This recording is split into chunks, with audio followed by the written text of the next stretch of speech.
Hello friends, welcome back to MSRE work classes. तर या क्लासमध्ये आपण पाहणार आहोत तंजोर पेंटिंगचा पार्ट सेकंड. फर्स्ट पार्टमध्ये आपण बेस कलर दिले होते, आता या सेकंड पार्टमध्ये आहे ते मेन वर्क होईल. तर याच्यासाठी फक्त आपण आउटलाइनरचा यूज करणार आहोत याच्या पूर्ण आउटलाईनसाठी. तर इथं मी गोल्डन कलरमध्ये 3D आउटलाइनर घेतलेला आहे. आता याच आउटलाइनरने काय करायचं आहे, या पूर्ण पिकॉकला आउटलाइन्स करून घ्यायचे आहेत. व्हिडिओ अजिबात स्किप करू नका, फुल व्हिडिओ घेतलेला आहे, याच्यामध्ये कुठेही स्किप व्हिडिओ झाला नाही तर तुम्ही देखील पाहताना अजिबात व्हिडिओ स्किप करू नका. काय होतं, व्हिडिओ तुम्ही मध्ये स्किप करता आणि नंतर मग क्वेश्चन पडतात तुम्हाला, त्याच्यासाठी पाहू शकता.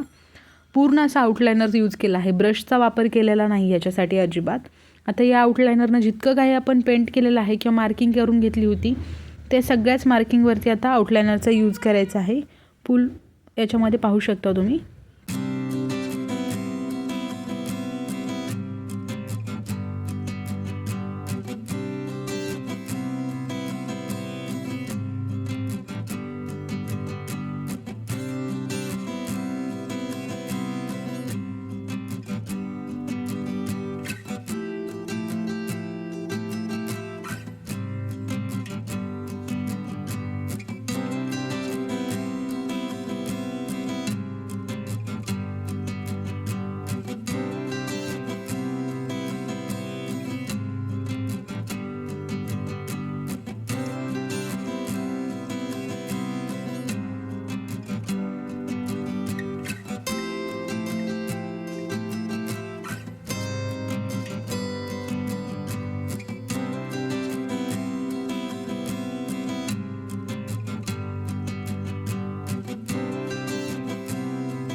आता इथं आउटलाइनरचा यूज करून झाला आहे. त्यानंतर डोळ्यांसाठी कलर घेणार आहोत. तर सगळ्यात अगोदर ब्लॅक कलरचा एक डॉट घ्यायचा आहे.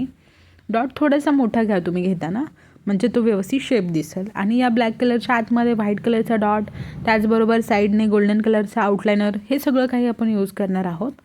तर त्याच्यामुळे व्हिडिओला पूर्ण पहा. आता इथे होत काय आहे, ब्लॅक कलरचे आपण छोटे छोटे डॉट्स देखील घेतले आहे जिथे लाईन घेतल्या होत्या. त्याचबरोबर इथे देखील खालच्या साईडला पण असेच ब्लॅक कलरचे डॉट्स घ्यायचे आहेत. डॉट घेताना तुम्ही एक तर स्टिकचा यूज करा, म्हणजे डॉट तुमचा परफेक्ट होईल. ब्रशने करताना काय होतं, त्याचे ब्रिसल साईडला वगैरे लागले तर व्यवस्थित राऊंड दिसत नाही, यासाठी. आता राऊंड इथं करून झाले. त्यानंतर ट्रायंगल पॉईंट घेतला आहे, तो ट्रायंगल देखील ब्लॅक कलरनंच घेतला आहे. ब्लॅक कलरनं ट्रायंगल घेतल्याच्या नंतर त्याच्यामध्ये देखील हलकेसे छोटे छोटे ब्लॅक ड्रॉप घ्यायचे आहेत, म्हणजे डॉट घ्यायचे आहेत. हे डॉट्स देखील थोडे लाईट कलर घ्यायचा आहे, खूप जास्त डार्क घ्यायचे नाही.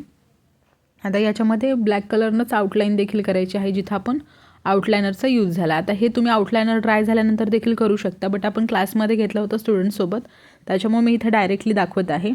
आता हा जो फ्लावर होता त्याला देखील आउटलाईन बाकी होती, तर ती देखील आउटलाईन करून घ्यायची आहे. आउटलाईन करताना व्यवस्थित आउटलाइनर पकडायचं, नाहीतर काय होतं ते साईडला वगैरे जाऊ शकतं.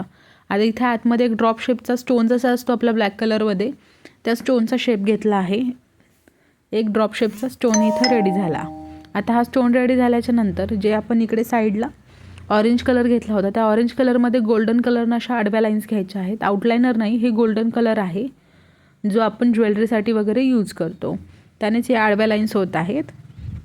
लाईन्स घेताना व्यवस्थित आणि राऊंड ब्रशने घ्या, म्हणजे त्या सरळ आणि क्लिअर दिसतील तुम्हाला दिसताना देखील.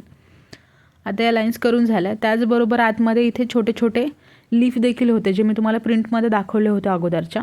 तर ते माझ्या हाईट झाले आहेत, तर मी इथे पेन्सिलने मार्क करून घेतलेत. याच्यामध्ये देखील गोल्डन कलर जो आहे तो थोडासा अप्लाय करायचा आहे, खूप जास्त नाही, बट हलकासा इथं गोल्डन कलर घ्यायचा आहे. ग्रीन लीफमध्ये घेतला, त्याचबरोबर रेड, ऑरेंज, वरती जो ग्रीन आहे, या सगळ्या लीफमध्ये हा असा थोडासा पॉईंट घ्यायचा आहे. म्हणजेच हे ब्लेंडिंग नाही म्हणता येणार, याला स्ट्रोक्स आहेत हे, जे आपण या लीफमध्ये घेणार आहोत. ग्रीन कलरपर्यंत घेतले आहेत.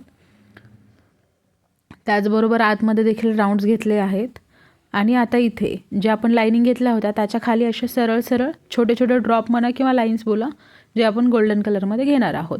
आता त्याचबरोबर हा जो मोरपंखी कलर इथं आपण तयार केला होता त्यामध्ये देखील गोल्डन कलरच्या छोट्या छोट्या लाईन्स घ्यायच्या आहेत.